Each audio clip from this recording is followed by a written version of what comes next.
اللهم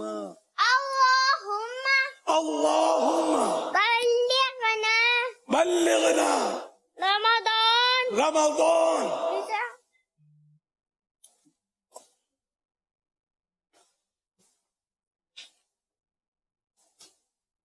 اس کا ہو سکے تو مدنی گلدستہ مختصر سا بنا کر وائرل کر دیجئے گا. میں پچھلی بار بھی یار ذہن سے نکل گیا میرے کہ یہ شعبان میں ترغیب دلا دی جائے نا.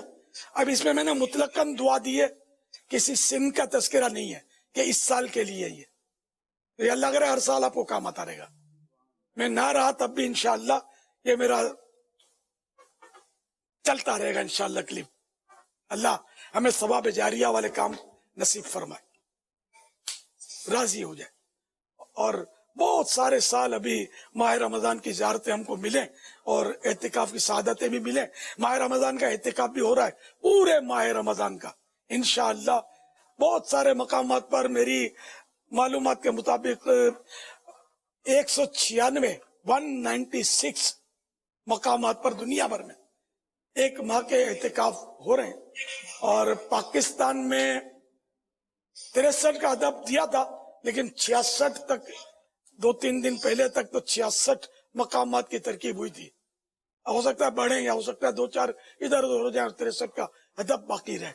تو بھریں گے آپ ہی لوگ، عاشقان رسول بھریں گے اس کو. تو مہربانی کر کے جن کے پاس وقت ہے وہ ہمت کریں اور پورے ماہ رمضان کے اعتکاف پر کمر بستہ ہو جائیں. مزہ نہ آئے پیسہ واپس. یہ ایک محاورہ ہے، نہیں اتنا لطف آئے گا آپ کو زندگی میں. سب سے زیادہ لطف اسی میں آپ کو یوں کہیں گے کہ آیا. آپ کو ملیں گے بزرگ ملیں گے بعض کہ ہم اتنے سالوں سے پورے ماہ رمضان کا اعتکاف فیضان مدینہ میں کرتے ہیں اور ملک کے کونے کونے سے آتے ہیں. اب فیضان مدینہ میں کریں چاہے کہیں بھی کریں، ہر جگہ دعوت اسلامی ہماری اپنی ہے. دعوت اسلامی کے ماحول میں اعتکاف کریں ایک ماہ کا، انشاءاللہ بہت سیکھنے کو ملے گا اور بہت روحانی سکون ملے گا انشاءاللہ الکریم. اللہم بلغنا رمضان بصحت وعافیہ. صلو علی الحبیب صلی اللہ علی محمد. اور 10 دن کے اعتکاف بھی ہوں گے انشاءاللہ. اور 10 دن کے اعتکاف کی بھی ہزاروں مساجد میں ترکیب ہوگی. 10 دن کے اعتکاف کی ہزاروں مساجد میں ترکیب ہے دعوت اسلامی کی طرف سے. میرا خیال ہے کوئی 13,000 یا 13,000 سے کچھ زائد کا فگر تو تھا جو مجھے یاد آ رہا ہے. صلو علی الحبیب صلی اللہ علیہ محمد. اور آج مدنی خبریں میں نگران پاک جو وہ کر رہے تھے مدنی مشورہ، اس میں یہ تو یوں فرما رہے تھے کہ انشاءاللہ اپنا ہدف ہے جو اپنے ائمہ کرام جو ہیں عاشقان رسول، خصوصاً دعوت اسلامی کی مسجدیں بھی ہزاروں امام ہزاروں ہیں دعوت اسلامی کی جو زیر انتظام مسجدیں چل رہی ہیں یا مسجدیں جو بنائی ہیں، وہ امام بھی اور جتنے بھی عاشقان رسول مساجد میں امام ہیں، چاہے وہ دعوت اسلامی کے زیر انتظام نہ بھی ہوں، ہیں تو ہمارے ہی نا. تو یہ سب کا بس یہ ہدف لینا ہے کہ ہر مسجد میں کم از کم 10 دن کا اعتکاف ہو. چاروں طرف مسجدوں میں رمضان میں 10 دن بس اعتکاف، اللہ کی خوب جم کر رج کر عبادت کرنی ہے انشاءاللہ. آپ بھی اپنے اپنے علاقے کی مساجد میں ائمہ کرام کو ترغیب دلائیں اور جذبہ دلائیں، توجہ دلائیں، ان کا تعاون کریں کہ ہم بھی آپ کے ساتھ ہیں، ہم بھی اعتکاف کریں گے. آپ بھی بیٹھ جائیں اعتکاف میں. امام صاحب اگر نہیں بھی بیٹھ سکتے، مجبوریاں ہیں، تو کم از کم آتے جاتے رہیں گے، نماز تو پڑھائیں گے اور وہاں یہ رہنمائی کریں گے یا تعاون کریں گے یا آپ کے ساتھ بیٹھیں گے، آپ کو سنیں گے، آپ کو سنائیں گے انشاءاللہ. اس طرح یہ کہ مل جل کر ہر مسجد میں، سنیوں کی ہر مسجد میں 10 دن کا اعتکاف ہونا چاہیے کم از کم. اور جہاں جہاں 1 مہینے کا اعتکاف ہو رہا ہے مدینہ الحمدللہ، ہر طرف انشاءاللہ نیکیوں کی سنتوں کی بہاریں آ جائیں گی. اور ہماری مسجدوں میں جو نمازیوں کی کمی ہے نا، اس 10 دن کے اعتکاف کی برکت سے وہ بھی پوری ہوگی اور نمازیوں کی تعداد مسجدوں میں بڑھ جائے گی انشاءاللہ. ذرا 10 دن کا اعتکاف کرنے کے بعد اگر یہ بے نمازی پہلے تھا بھی تو اب ایسا تو امید ہے کہ نہیں ہوگا کہ اب یہ بے نمازی رہے. اعتکاف میں سچی توبہ بھی نصیب ہو جائے گی. اللہ کرے اس کی برکت سے 5 ٹائم کا نمازی بن جائے گا انشاءاللہ الکریم. صلو علی الحبیب صلی اللہ علی محمد. اور یہ فیضان رمضان کا ہدیہ بھی سن لیجئے. مکتبۃ المدینہ کی فیضان رمضان پیج 560 اور ہدیہ اس کی یعنی کہ کوسٹ قیمت 530 روپے. صلو علی الحبیب صلی اللہ علی محمد. ماشاء اللہ یہ جو فیضان رمضان کتاب ہے، رمضان شریف کے آنے سے پہلے بھی اس میں ایک بڑا اچھے تیاری کے حوالے سے مدنی پھول ہیں. جیسے رمضان شریف شروع ہوگا تو روزوں کے مسائل، تو کیا ہی اچھا ہو ہمارے اسلامی بھائی کوشش کریں کم سے کم ایک کتاب اگر یہ اپنے امام صاحبان کو بھی پہنچا دیں تو امید ہے کہ ہمارے امام صاحبان بھی اپنے بیان میں اس سے بہت فائدہ حاصل کر سکتے ہیں. تو کیا ہی اچھا ہو آپ کی ان دعاؤں میں اگر یہ بھی شامل ہو جائے کہ اسلامی بھائی کم از کم ایک کتاب لے کر کسی کو پہنچائیں اور آگے بڑھائیں گے تو یہ انشاءاللہ فائدہ ہوگا. یا اللہ پاک میرا جو مدنی بیٹا یا جو میری مدنی بیٹی کم از کم ایک فیضان رمضان کسی امام صاحب کو، خطیب صاحب کو یا کسی بھی دوست کو، برادر کو تحفتاً پیش کرے. اسلامی بہن اپنی سہیلی کو پیش کرے یا اپنے محلے کی اپنے محرم کے ذریعے امام خطیب صاحب کو بھجوا دے. اپنا نام ظاہر نہ کرے اور بھجوا دے ثواب کے لیے. یا اللہ پاک اس کے حق میں بھی یہ دعائیں قبول فرما. آمین بجائے خاتم النبیین صلی اللہ تعالی علیہ وآلہ وسلم. یہ بھی اس کا حصہ بنا لیجئے کلپ کا انشاءاللہ. مگر کلپ دیکھو 30 سیکنڈ کا جو ہوتا ہے 30 سیکنڈ کا یا اس سے کم کا وہ زیادہ چلتا ہے، سنا بھی جاتا ہے. جتنا بڑا ہوتا ہے اتنا پھر وہ کم وائرل ہوتا ہے اور لوگ سنتے کم ہے شاید. تو جتنا مختصر ہو سکے اتنا مختصر کرنا ہے مگر ہو معنی پورے ہوں. بعض اوقات مختصر کلپ کرنے میں میں نے خود نوٹ کیا ماتھا ٹھنکتا ہے کہ اس میں یہ نہیں ہے وہ نہیں ہے، وہ باتیں بعض اوقات ادھوری رہ جاتی ہے. تو ایسا بھی نہیں کرنے کا. ہمارا پیغام پورا پہنچے، مسئلہ پورا پہنچے، ادھورا نہ ہو جائے. بیان ہوا ہوتا ہے لیکن وہ کٹنگ ہو جاتی ہے 30 سیکنڈ کرنے کے. اس میں یہ مجبوری بھی ہوتی ہے لیکن مسئلہ پورا پہنچنا ہے، پھر 30 سیکنڈ کا اس کو نہ کیا جائے. اور 30 سے زیادہ بھی ہو نا تو جو لوگ ڈی پی پہ لگاتے ہیں تو وہ ڈی پی 30 سیکنڈ قبول کرتی ہے. اگر زیادہ ہے تو سنا وہ خود ہی اس میں سے اپنی حساب سے کٹوتی کر دیتا ہے.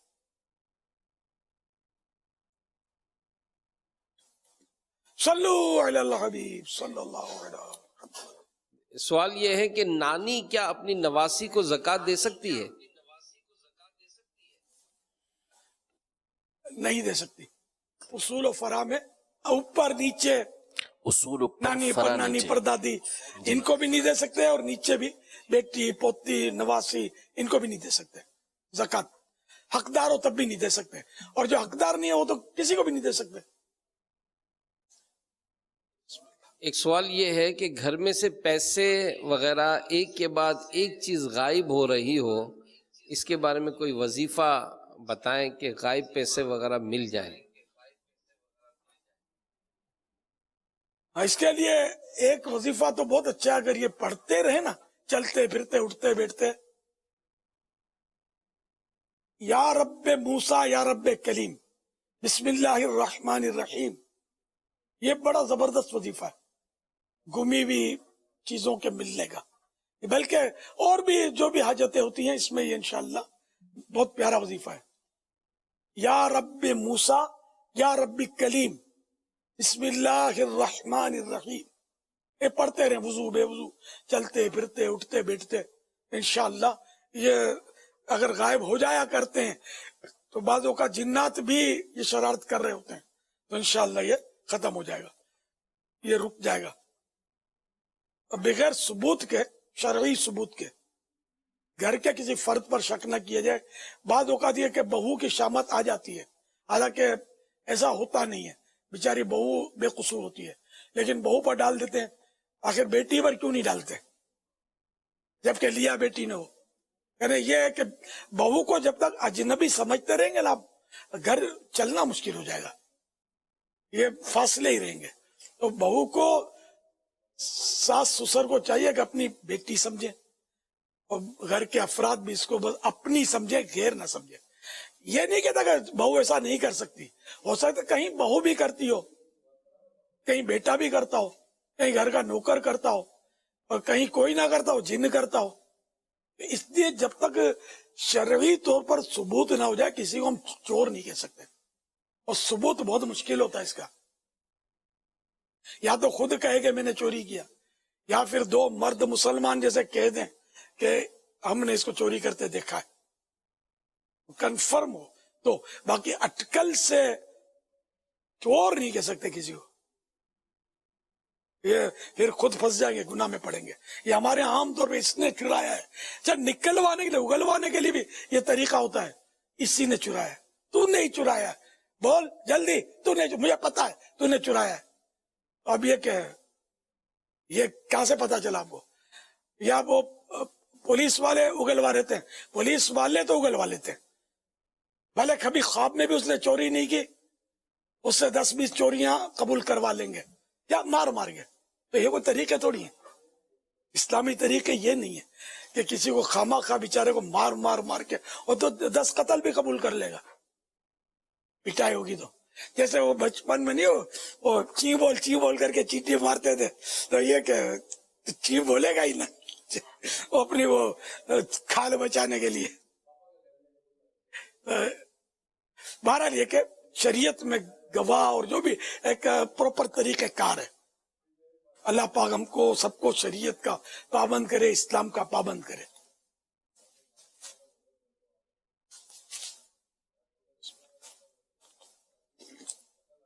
امام حسین کو جو امام تسنا کام کہتے ہیں, تو یہ امام تسنا کام کا معنی کیا ہوتا ہے؟ یہ تشنا کام, سین نہیں ہے, شین ہے. تشنا کام مانے پیاسا. تو ہمارے امام علی مقام امام حسین جب کربلا میں تشریف لے گئے تھے, تو ظالم یزیدیوں نے نہر فرات پر پہرے بٹھا دیے تھے کہ پانی اہل بیت اطہار کے خیموں میں نہ جانے پائے. تو یوں مطلب یہ کہ آپ کا قافلہ جو تھا وہ آپ بھی اور بچے بھی, آپ کے پاک بیبیاں بھی اور دیگر رفقا بھی, ان کو پینے کے لیے پانی میسر نہیں تھا. اس لیے وہ آپ کو امام تشنا کام یعنی پیاسے امام کہا جاتا ہے.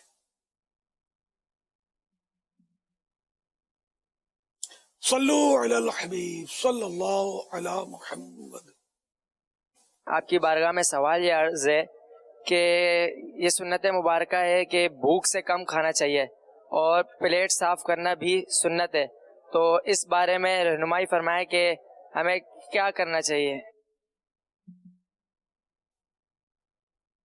اللہ نصیب کرے تو سنت پر عمل کرنا چاہیے, اور کیا کرنا چاہیے. کہ بھوک سے کم کھانا, وہ 3 حصے حدیث پاک میں نے ابھی بیان کیا نا, ایک حصہ غذا, ایک حصہ ہوا, ایک حصہ پانی. 3 حصے ہوں, ایک حصہ غذا, ایک حصہ پانی, ایک حصہ ہوا. بھوک کے 3 حصے کیے جائیں. اب ہم لوگ تو یہ تینوں حصے پور کر لیتے ہیں, اور اتنا ڈٹ کے کھاتے ہیں کہ چورن کی بھی گنجائش نہیں رہتی. پھر وہ ڈاکٹر کی دعا کہ یا اللہ میری روزی میں برکت دے, میڈیکل اسٹور والوں کی دعا یا اللہ پاک میری روزی میں برکت دے. تو ان کی دعاؤں کا ہم ثمر یعنی پھل بن جاتے ہیں. گورکن بھی دعائیں کرتے ہوں گے, ارے ان کے یہاں بھی تو سیزن آتا ہوگا نا, ہو سکتا ہے ان کا سیزن محرم شریف میں آتا ہو. رمضان میں خوب تلی ہوئی غذا کھائیں گے, سموسے, کباب, پکوڑے, مطلب جو آیا وہ. اور سحری میں ڈٹ کے کھائیں گے کہ سارا دن نہیں کھانا, اور افطار میں اس لیے ڈٹ کے کھائیں گے کہ سارا دن نہیں کھایا, اوور لمٹ اندر ٹھانس کے بھریں گے. اچھا اب یہ کیا ہے, ارے کہ میدا تو بیمار ہوگا, پھر تلی ہوئی چیزیں تو ارے روز جب کھائیں گے تو جو ہوگا سو یہ ہضم تھوڑی ہوتی جلدی. بلکہ تلی ہوئی یہ جو کڑکڑا لیا جاتا ہے نا تیل, یہ کڑکڑا ہے وہ تیل ہوتا ہے اس میں.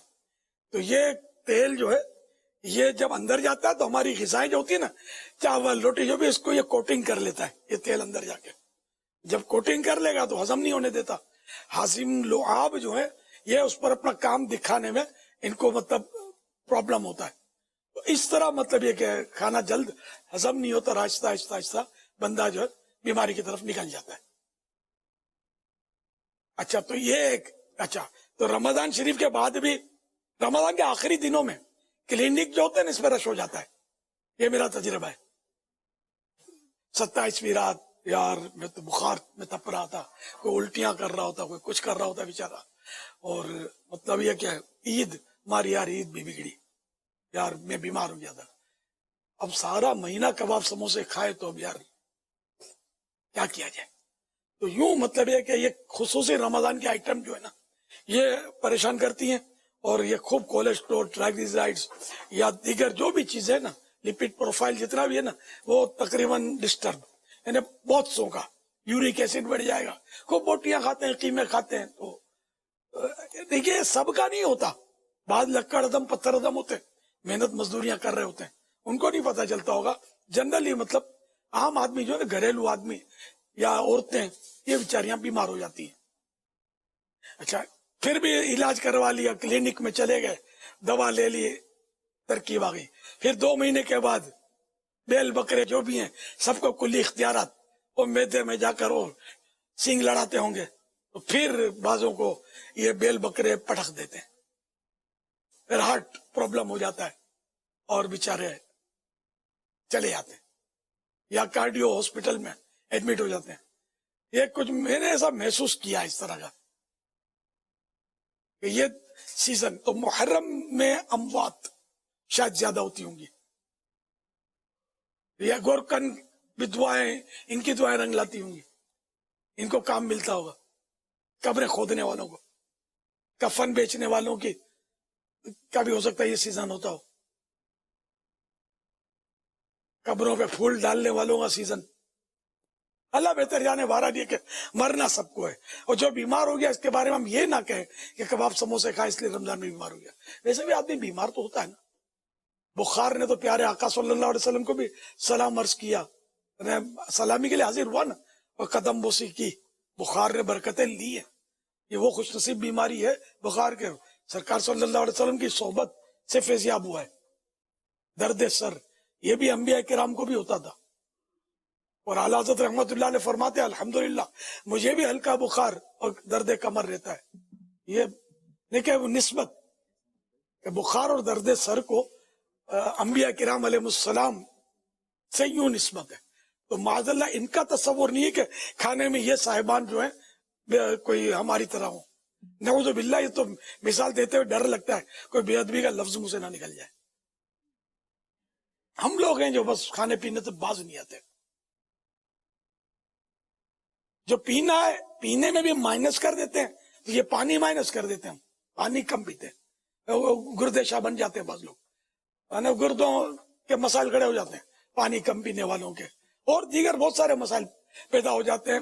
وہ پانی جو ہے نا فاسد مادوں کو نکالتا ہے، لیکن پانی کم پینے سے فاسد مادے کہیں خون میں گھس جائیں گے، کہیں نسوں میں گھس جائیں گے، کہیں گردوں میں کوئی گھس جائے، کوئی پتے میں گھس جائے گا، کوئی مثانے میں گھس جائے گا، اور دماغ میں چڑھ جاتے ہوں، کہاں پھر آدمی کو ڈیمیج کر کے رکھ دیتے ہیں. پانی نہیں پیتے ایک تعداد ہے، بچے بھی نہیں پیتے. اب ماں باپ نہیں پیتے تو بچے کو کون پلائے گا؟ مرضی ہوتی تو پیتے، تو نہیں پیتے. پورے دن میں آپ کو ایسے ملیں گے کہ 1 گلاس پانی پیئیں گے. پانی یار پیتے تو پیشاب لگتا ہے. یار ابھی آپ پیشاب کر لو یہ اچھا ہے. ہاسپٹل کے بیڈ پر یورین بیگ میں پیشاب کرنے میں آپ کو نانی یاد آ جائے گی. اتنی تکلیف ہوگی، اتنی مایوسی ہوگی، پریشانی ہوگی. ابھی کر لو تھوڑا، 2 بار زیادہ سے یار پیشاب آ جائے گا. تو پیشاب زور سے آئے یہ اچھا ہے، یعنی زور سے مراد پریشر سے آئے نا. اگر آپ پانی پیئیں تو زیادہ پانی پیئیں، اور پیشاب پریشر سے آیا تو یہ کہ اندر میں جو کچرا جمع ہے نا، فاسد مادے اس کو بولتے ہیں، یہ کچرے کو پریشر سے پھینک دے گا. یہاں تک کہ گردے کی پتھری بھی، اگر بعض قسمیں گردے کی پتھری کی ہوتی ہے کہ جس کے لیے آپریشن ضروری ہوتا ہے، بعض کے لیے میڈیسن سے کام چل جاتا ہے، بعض ہوتی ہے پانی اس کو دھکا مار دیتا ہے. تو یہ کہ پانی کا پریشر ہونا چاہیے پیشاب کا. زیادہ پیئیں گے پریشر آئے گا اور